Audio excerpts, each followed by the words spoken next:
two of my favorite guys. If you're studying explorers, and they're coming over on these ships, and they don't know where they're going, in the middle of the ocean, they run out of fresh food, which they did all the time. You're reading these descriptions of them eating wormy, maggoty bread that, you know, you could pound a nail with. You go to the store and you get that. If you've seen this in the cracker section, it's that round thing. I think it's from Scandinavia or something. It doesn't taste like, it tastes like cardboard. It looks like cardboard. But that round deal, I did this, and you break off pieces and you say, okay, you're in the middle of the ocean. You have no idea. You're not going back. You're going forward, but you have no idea where you're going. There's no maps. And this is what you have to eat. And you see that. What's great about that round thing was it has flour kind of on the top. Looks like worms. If you tell them it's worms, it's white. Here, eat this. That's all you got.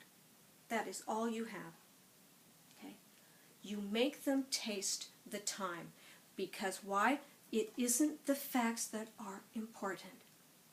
They're only important because they have to do with people. It is the people that you are. All of this is focused on. John Hancock and Sam Adams, you could say, John Hancock and Sam Adams were two important Revolutionary War leaders. Who cares? What's important is they put their lives at stake. They were completely different. They are now people that you know.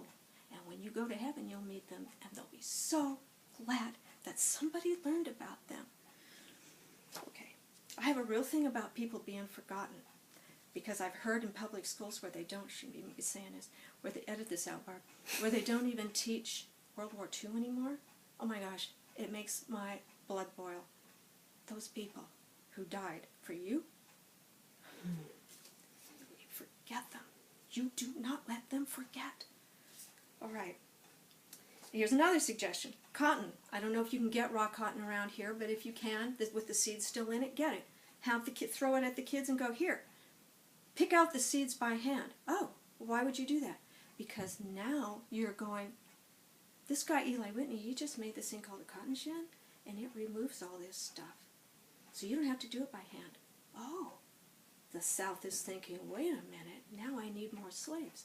Would you think less slaves? No, more slaves, because now I'm planting every square inch I've got in cotton. This is now a huge money-making crop because I have a machine to do this. Look at how much more money I can make by this production. Have them pick it out by hand and then say, now you just use a machine. Whoa. Okay, there's one for the Civil War. Science, which I am not good at teaching. Barb told me once, Nancy, you got to teach science. Oh, please, no, I'd rather die. And I said to her, Barb, here's the deal. I'll teach science. It's all magic to me. I don't understand it at all. But the first thing I'm doing is I'm finding the people. Well, get this. There is a guy named Mendeleev. You probably know all about him. But he's the one who, when the periodic table was just being put together, they didn't know how to structure it so that it was readable, made sense, was easily accessible for the information. And he was this Russian, and he was riding on this train, and figuring out, I think he even had them on pieces of paper. How would I put this? How would I organize this? And he goes, oh, I'm just going to go to sleep. Just going to sleep on it. Oh, I've had it. Falls asleep, takes a nap, wakes up. I know how to do it. And he put it together, which is almost exactly the way it is laid out to this very day. Have your kids put their head down, time them for a minute, give them a very, very basic structure of the periodic table, like just the gases and this and that.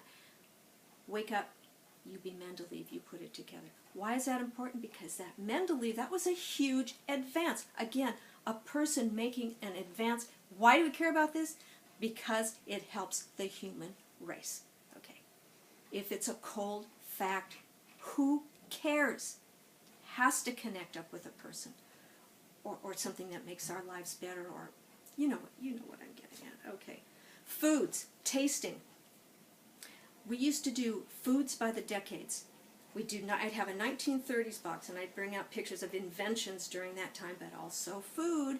We had our Toll House cookies. Barb, you remember this Toll House cookies with the spritz of whipping cream. Okay, the aerosol whipping cream, and we all ate that. See what foods were invented in the 1930s during the Depression? That's when all the candy bars started coming out. It's just a riot. Have them eat a candy bar, or show them the wrappers of the different ones that came across. Games, Monopoly. I think Scrabble even came out in the 30s, but especially Monopoly. Okay? Connect this up with things kids do. People eat. People play games. People are still playing Monopoly and Scrabble. I'm not sure about Scrabble. But anyway, Monopoly. People. Connect it with a person and you will not go wrong, because then you as a teacher will also care. We have been taught in schools, at least I was, and everybody I know, boring history. Facts, facts, facts. And they never stick in your mind because there was not a person involved. Okay? Get the people in there and you will then, they'll become your friends. You're not going to desert your friend. You're going to do the best you can for your friends. Okay, couple other things and then I think I'm probably pretty much done. Film clips. I love film clips. Never show a film clip that is more than 10 minutes long. My first couple of years, oh man, I had those kids snoozing with my half-hour film things, thinking this is the best thing I've ever seen. They hated it. 10 minutes tops, that's it. And if you're ever teaching Ellis Island where the immigrants are coming over, go get Godfather 2. You don't have to watch the whole thing if you find it offensive. But there is a clip in there that I swear they filmed on Ellis Island. I bet the bank they did. It shows everything you could describe. Him going through, him getting the mark because he was sick, this little kid.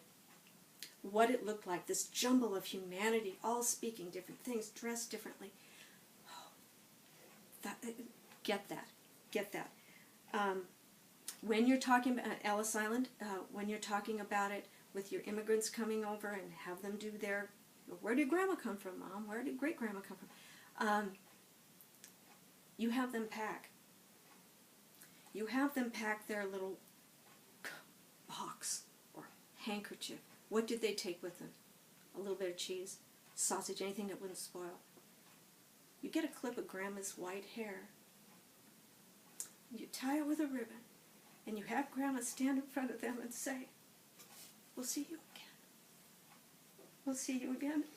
Lying, because everybody there knows you're not going to see her again. That makes it real. That's what your grandma did. That's what my grandma did. Chucked everything for a better life. Don't let your ancestors down, okay? They're your friends. You owe it to them. Everybody in this history thing, and even in science, learning, trying to make things better, please, please, please. They're counting on you. You have an important job. Okay. Sears catalog. Get a Sears catalog. They're in the library. 1920s and 30s. Have the kids look through them or make a few photocopies of different things. They're a riot. They're absolutely unbelievable. My gosh, what they sold in those 1920s Sears catalogs. I mean, from things for babies to your coffin. It's like Costco, you know, everything. But it just looks so different. I love them. I love them. When you're studying World War I, you simply must talk about the trenches, which were horrible, horrible, horrible, and bring in a pair of wet socks. And either wear them yourself or have a kid wear them, or say go home and wear them, because that's the kind of misery those poor men went through. Their feet never got dry in those trenches, and their feet rotted because of it.